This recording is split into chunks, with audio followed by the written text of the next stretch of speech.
সুধী দর্শক, চুয়াডাঙ্গা থেকে ফেসবুক লাইভে আপনাদেরকে স্বাগত। এবার চুয়াডাঙ্গা কিন্তু একটু আগে ভাগে শীতের আমেজ দেখা যাচ্ছে।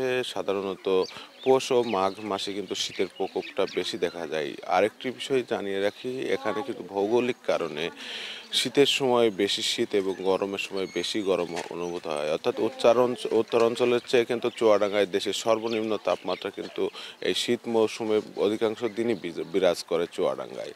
তো এই কারণ হিসেবে আবহাওয়াবিদরা যেটা বলছেন সেটা হচ্ছে ভৌগোলিক কারণ। একটি হচ্ছে ভৌগোলিক কারণ, আরেকটি হচ্ছে প্রাকৃতিক কারণ। প্রাকৃতিক কারণটা হচ্ছে অতিরিক্ত গাছপালা নিধনের কারণে, অতিরিক্ত গাছপালা কেটে ফেলার কারণে কিন্তু যে অতিরিক্ত শীত সেটা কিন্তু শোষণ হয় না। আর নদী যে পানি বা পুকুরের যে জলাশয়ের যে পানি আছে সেগুলোতে পর্যাপ্ত পানি না থাকে কিন্তু শীত যে শীত সে শীত কিন্তু সেই পানিতে শোষণ করতে পারে না।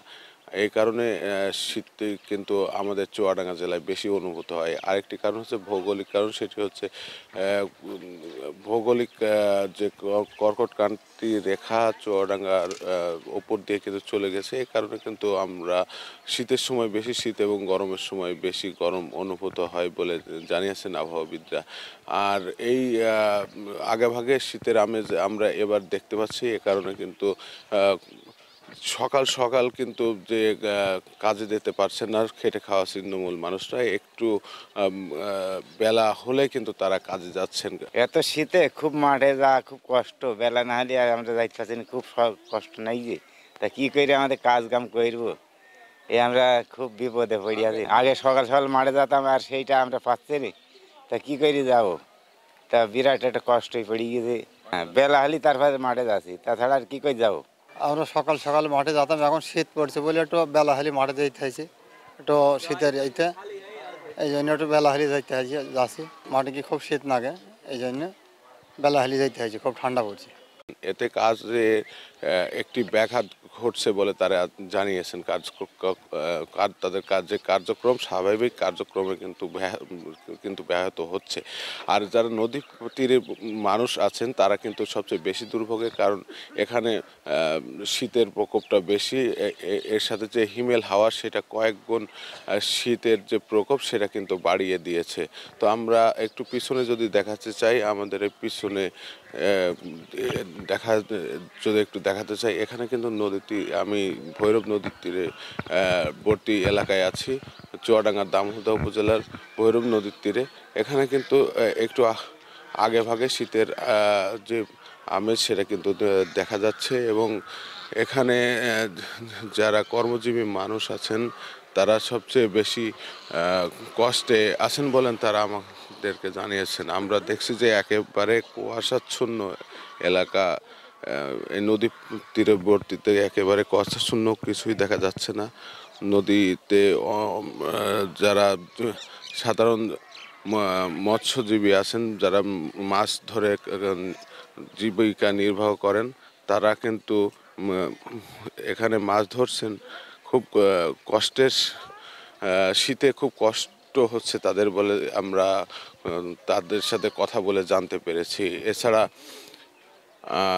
যারা খেটে খাওয়া ছিন্নমূল মানুষ আছেন তারা কিন্তু এখনও কাজে যেতে পারেননি। তারা কিন্তু কাজের সন্ধানে এখনও দাঁড়িয়ে আছেন, বিভিন্ন জায়গায় অপেক্ষা করছেন। একটু কুয়াশা চাপটা কমলে, অর্থাৎ যে হিমেল বাতাস, একটু হিমেল বাতাস কমলে কিন্তু তারা কাজে যাবেন বলে তারা জানিয়েছেন।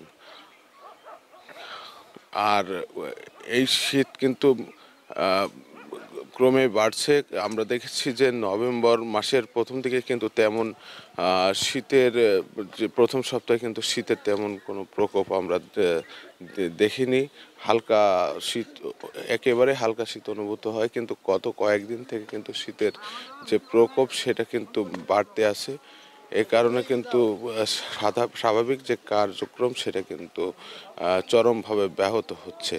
তো নদী তীরবর্তী মানুষের যে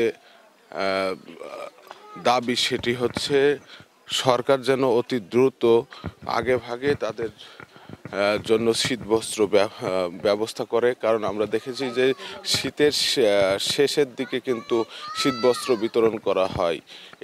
সেক্ষেত্রে তাদের যে শীতবস্ত্র সেটা কিন্তু খুব একটা কাজে লাগে না।